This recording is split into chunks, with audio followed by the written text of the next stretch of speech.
बिस्मिल्लाहिर्रहमानिर्रहीम। Health partner TV देखने वाले तमाम मौजूद नाज़रीन मोहतरम को मेरी तरफ से अस्सलाम वालेकुम। उम्मीद करता हूँ आप खैरियत से होंगे। अल्हम्दुलिल्लाह आपके नौज़ अल्लाह पाक करम से मैं भी ठीक हूँ। वेलकम करते हैं तमाम न्यू आने वाले दोस्तों को अपने YouTube channel health partner TV पर।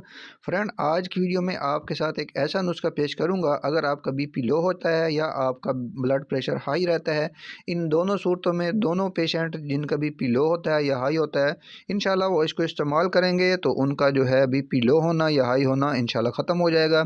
तो इंशाल्लाह जितने भी पेशेंट इस वजह से परेशान हैं या मेडिसिन ले लेकर परेशान हो चुके हैं, उनका कोई खातिर खा फ़ायदा नहीं हुआ।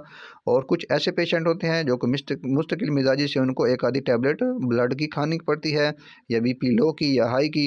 अगर वो खाते हैं तो ठीक रहते हैं, अगर उसको छोड़ते हैं तो उनको दोबारा मसला हो जाता है। तो इंशाल्लाह ये चीज़ें अगर आप इस्तेमाल करेंगे तो आपकी टैबलेट वगैरह से भी जान छूट जाएगी, अल्लाह के फजल करम से। अगर मेरे अल्लाह ने चाहा तो इंशाल्लाह ये बहुत ही कदीम नुस्खा आपके साथ शेयर करूँगा आज की वीडियो में। नुस्खा पेश करने से पहले आपसे रिक्वेस्ट है कि आप वीडियो को लाइक कर दें यहीं पर, और चैनल पर न्यू हैं तो चैनल को सब्सक्राइब कर दें, और बेल आइकन को लाजमी प्रेस किया करें ताकि हमारी आने वाली हर वीडियो का नोटिफिकेशन दोस्तों आपको बर वक्त मिलता रहे। तो अब बात करते हैं इस नुस्खे के हवाले से। तो ये नुस्खा हमें किसी एक दोस्त का दिया हुआ है जो कि गैर मुमालिक अमेरिका का रहने वाला है और बहुत बड़ा डॉक्टर है। उसने हमें मेरे साथ ये शेयर किया था। ये चीज़ें आपने नोट कर लें और ये चीज़ें आपने सारी हम वज़न में ले लेनी है। अगर आपने 30 ग्राम एक चीज़ ली है तो आपने सारी चीज़ें 30 ग्राम लेनी है।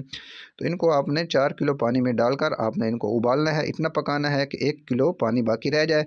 उस 1 किलो पानी को आपने किसी बोतल में अपना डालकर किसी फ्रिज में रख दें, और 1 कप पानी इसका लिया करें और 1 गिलास बनाकर इसका आपने दूसरा पानी मिक्स करके आप इसको सुबह दोपहर शाम यूज़ करें। इंशाल्लाह आपके तमाम मसाइल जितने भी हैं ब्लड के हवाले से हल हो जाएँगे। उम्मीद करता हूँ वीडियो अच्छी लगी होगी।